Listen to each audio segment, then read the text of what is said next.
نکلتی باتیں منہ سے ہیں.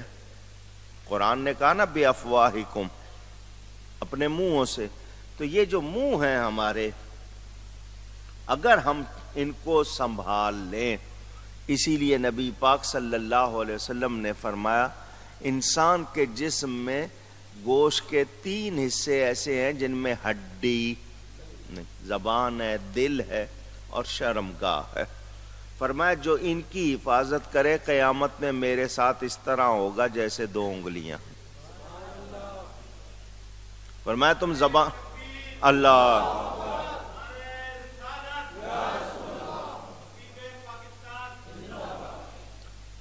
فرمایا جو زبان کی حفاظت کرے، دل کی حفاظت کرے، میں اس کو جنت کی ضمانت دیتا ہوں.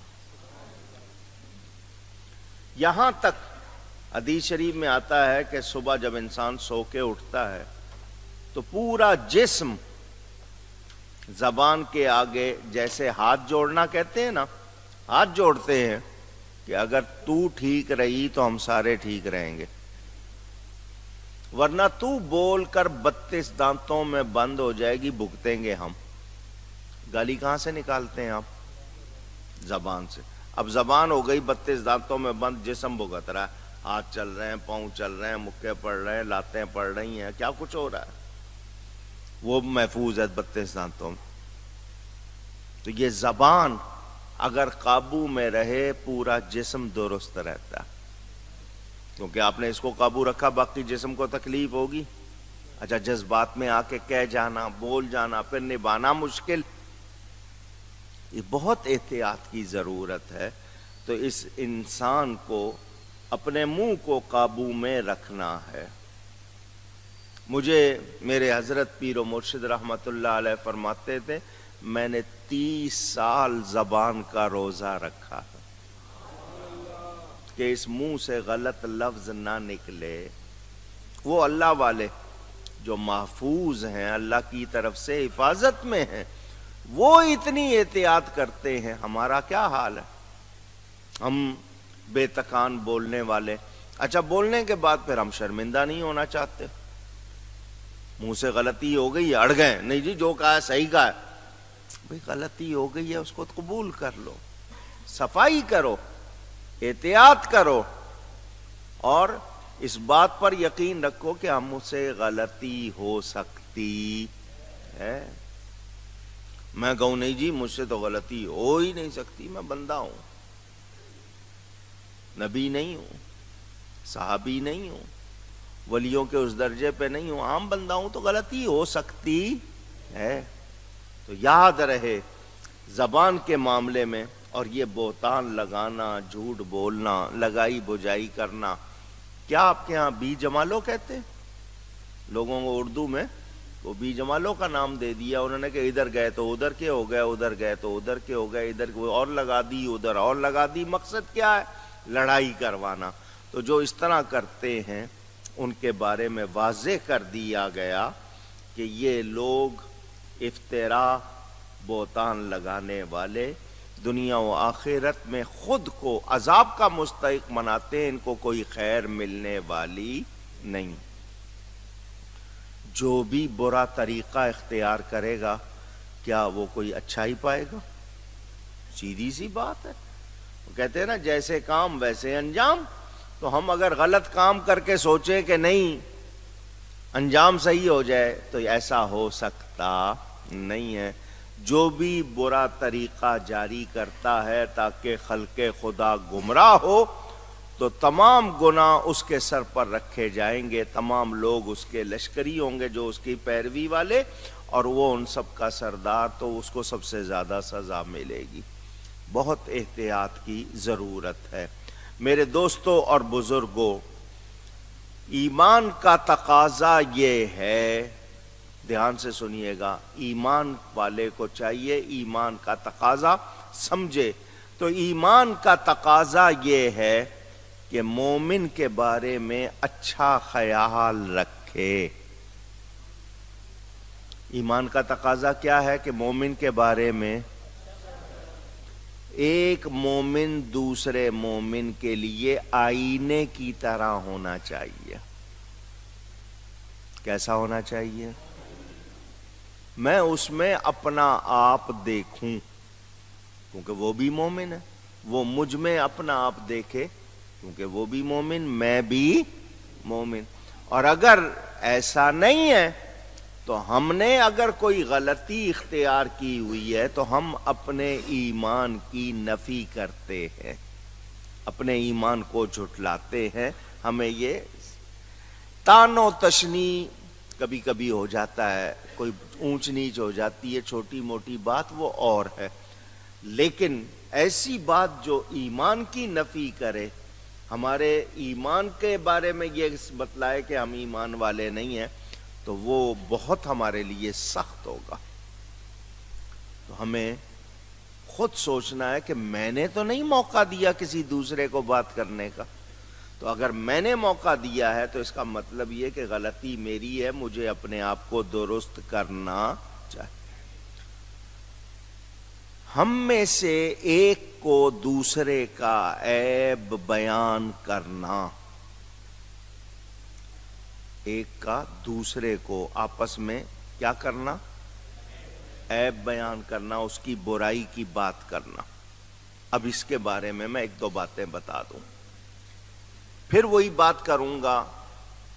اگر میں کسی کے بارے میں کہہ رہا ہوں اس کی ایمانی غلطی بتا رہا ہوں کہ اس نے دین کے لحاظ سے یہ غلطی کی ہے تاکہ لوگ اس سے بچیں، تاکہ لوگ اس سے، اونچی کہیے سمجھانے کے لیے تاکہ آپ کو یاد ہو جائے، وہ بات میری کرنی درست، کیونکہ میرا مقصد دوسروں کو اس غلطی سے بچانا ہے۔ ایک آدمی نے غلط لفظ کہا، غلط کام کیا دین کے حوالے سے، وہ غلط ہے، میں دوسروں کو بتا رہا ہوں کہ اس کی طرح نہ کرنا، کیوں کہ میں نے دوسروں کو اس غلطی سے بچانا ہے۔ اور ایک ہے دوسرے کے ارے یہ تو اچھا نہیں ہے، لوگوں کے دل میں اس کے لیے بری بات ڈالنا جو دینی لحاظ سے نہیں ہے، اس کی عادت کے لحاظ سے یا ویسے ہے، اور میں دوسروں کے دل میں اس کے لیے نفرت یا کوئی اس کے خلاف بات ڈالنا چاہتا ہوں، تو یہ نہیں کرنا چاہیے۔ جو ظاہری عیب ہوتے ہیں شریعت کی پکڑ والے نہیں، تو ہمیں کہا گیا کہ تم دوسروں کے عیب چھپاؤ تاکہ اللہ تمہارے عیب چھپائے، وہ ہمیں کہا گیا۔ مگر ہمارے ہاں دین کی بات پر پکڑ نہیں کرتے، دوسری باتوں پر ہم لوگ پکڑ کر لیتے ہیں۔ لین دین کی بات ہو، دوسری کوئی بات ہو، اس پہ ہم بہت زیادہ اچھالتے ہیں۔ تو مومن آپس میں ایک جان کی طرح، جیسے ایک جسم ہوتا ہے، پورے مسلمان مل کر ایک جسم کی طرح، کہا گیا نا کسی ایک جگہ تکلیف ہو پورے جسم کو درد ہوتا ہے، اسی طرح اہل ایمان مرد و عورت پر واجب ہے کہ جوں ہی کسی کے بارے میں، کسی کے متعلق کوئی بات سنے، بھلے سے وہ عام آدمی ہو، بغیر تحقیق کے اس کے بارے میں برا خیال نہ کریں، اور وہ بات بغیر تحقیق کے آگے، اونچی کہیے، نہ کریں۔ یہ ایک میں نے آپ کو شریعت کا پیغام پہنچا دیا۔ کسی کے بارے میں سنا ہے، کسی نے کہا ہے، اور وہ آپ کو، تم نے دیکھا ہے، پوچھو اس سے، تم نے دیکھا ہے، تم خود گواہ ہو، حلف اٹھاتے ہو، تو ایسی بات تحقیق ہو جائے گی۔ وہ کہ دیکھا نہیں ہے تو تمہیں کیا ضرورت ہے زبان کھولنے کی؟ آپ اس کو وہیں روک دیں تاکہ وہ آگے سلسلہ، خود دیکھا ہے یا دیکھے ہوئے سے سنا ہے تو بات کرو، ورنہ اپنی زبان پر قابو رکھو، اس طرح تم برائی پھیلا رہے ہو، اور یہ سلسلہ بڑھے گا، کہاں تک جائے گا، نتیجہ کیا نکلے گا؟ تو احتیاط چاہیے۔ یاد رہے نبی کریم صلی اللہ علیہ وآلہ وسلم نے ہمیں کیا سکھایا ہے کہ ہم نے وہ مسلم معاشرہ رکھنا ہے جس میں امن ہو، سلامتی ہو، آپس میں ایک دوسرے کے لیے محبت ہو، بھلائی ہو۔ تو ایسی باتیں کریں گے جو غلط ہیں تو کیا بھلائی رہے گی؟ محبت رہے گی؟ نہیں۔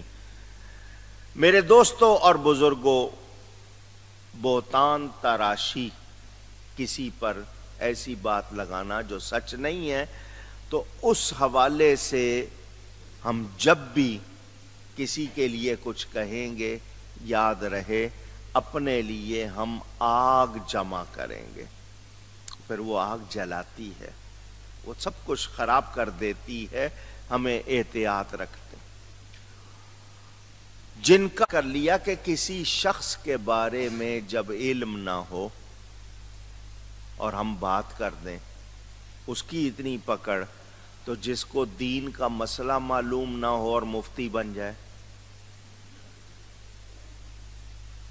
ایسا ہم اکثر کہیں دعوتوں میں جمع ہو جائے نا، لوگ باتیں کرتے کرتے کوئی بات پیش آ جائے تو یوں لگتا ہے جیسے سارے ہی مفتی بیٹھے ہوئے۔ مثلا کسی کے ہاں میت ہو جائے، آپ کو معلوم نہیں ہے، آپ شروع ہو جاتے ہیں، جنازے کا مسئلہ ہو، نہلانے کا مسئلہ ہو، لوگوں کو دیکھا شروع ہو گیا۔ مثلا کسی کی بیوی انتقال کر گئی، ارے تم اپنی بیوی کو نہیں دیکھ سکتے، تم جنازے کو کندھا نہیں دے سکتے۔ میں نے یہ کہتے ہوئے لوگوں کو سنا، میں نے پوچھ لیا، میں نے کہا کہاں لکھا ہے؟ کہنے لگے جی بالکل ہم صحیح کہہ رہے ہیں۔ میں نے کہا میں پوچھ رہا ہوں کیسے جانتے ہو، یہ تو بتا دو، کہاں پڑھا ہے، کس سے سنا ہے؟ اجی اب وہ اس کی بیوی نہیں رہی تو وہ کندھا نہیں دے سکتا۔ میں نے کہا باقی جتنے کندھا دے رہے ہیں وہ کون ہے؟ وہ سارے اس کے رشتہ دار ہیں۔ اب وہ چپ ہو گیا، سمجھ آ گئی بات اس کو کہ یہ جتنے باقی سارے کندھا دے رہے ہیں وہ بھی تو ہے غیر محرم ہی ہیں، دوسرے ہیں، تو ان کے لیے کیا؟ تو اس طرح فوراً مفتی بن جاتے۔ ارے تم دیکھ نہیں سکتے۔ میں نے کہا کس نے کہہ دیا نہیں دیکھ سکتے؟ ہاں، بیوی کی وفات کے بعد شوہر اپنی بیوی کے ننگے جسم کو چھو نہیں سکتا، ہاتھ نہیں لگائے گا، دیکھ بھی سکتا ہے، کندھا بھی دے سکتا ہے۔ تو میں نے یہ کیوں کہا؟ مفتی بن جاتے ہیں لوگ۔ وہ دوسری کئی جگہوں پہ دیکھا جناب، وہاں پر یوں بیان کر رہے ہوتے ہیں جیسے اس سے بڑا کوئی اور مفتی نہیں ہے۔ تو جب آپس میں ایک دوسرے کے بارے میں بات بغیر تحقیق کے نہیں کر سکتے، تو دین کی بات بھی جب تک کسی صحیح عالم سے نہ سنی ہو آگے بیان، ہاں صحیح بات ہے ضرور کرنی ہے، یقینی بات ہے ضرور کرنی ہے۔ معلوم نہیں ہوتا فوراً کہہ دیتے ہیں نہیں نہیں یہ چیز جائز نہیں۔ ارے تمہیں پتا ہے، جانتے ہو، نہیں جانتے ہو تو کہو کہ یہ ہمارا کام نہیں، عالم بتائیں گے۔ لیکن وہاں سارے کے سارے یوں بحثیں کر رہے ہوتے ہیں جیسے پورا دین ان کے سوا کوئی اور جانتا ہی نہیں ہے۔ تو احتیاط کی ضرورت۔ ایسی بات منہ سے نکالنا، کیونکہ کہتے ہیں منہ سے نکلی بات پرائی ہو گئی۔ منہ سے نکلی بات اب وہ آپ کی نہیں رہی، اب لوگوں کے پاس چلی گئی، اور وہ اس بات کا بتنگڑ بنا لیں، اس بات کو کہتے ہیں نا نکلی اب مسالے لگتے جائیں گے، آگے جائیں گے آپ کے پورے لفظ نہیں رہیں گے، اس میں اور کتنا اضافہ ہو جائے گا۔ آپ نے تو صرف اتنا ہی کہا کہ فلانا شخص جھوٹا ہے، ارے وہ تو یوں ہے، وہ یوں، اس میں اب 10 اور چیزیں شامل کر دیتے ہیں۔ تو اس معاملے میں شریعت سکھا رہی ہے، یہ اہم باتیں ہیں، یہ ہمارے گھروں میں اور معاشرے میں آ جائیں کہ ہم احتیاط شروع کر دیں تو ہمارا معاشرہ بہت حد تک، ہمارے کتنے مسئلے حل ہو جائیں گے۔ صبح سے شام تک ہمارے ہاں یہ جھوٹ چلتا ہے، ایک دوسرے کے بارے میں غلط بیانی چل رہی ہے اور ہم دوسروں سے سن کے مان رہے ہیں، ارے مجھے جس نے بتایا یار میں جانتا ہوں اس کو، وہ غلط نہیں کہے گا، حالانکہ اس کا مقصد آپ کو لڑوانا ہے۔ آپ کو بات کی تحقیق کرنی ہے۔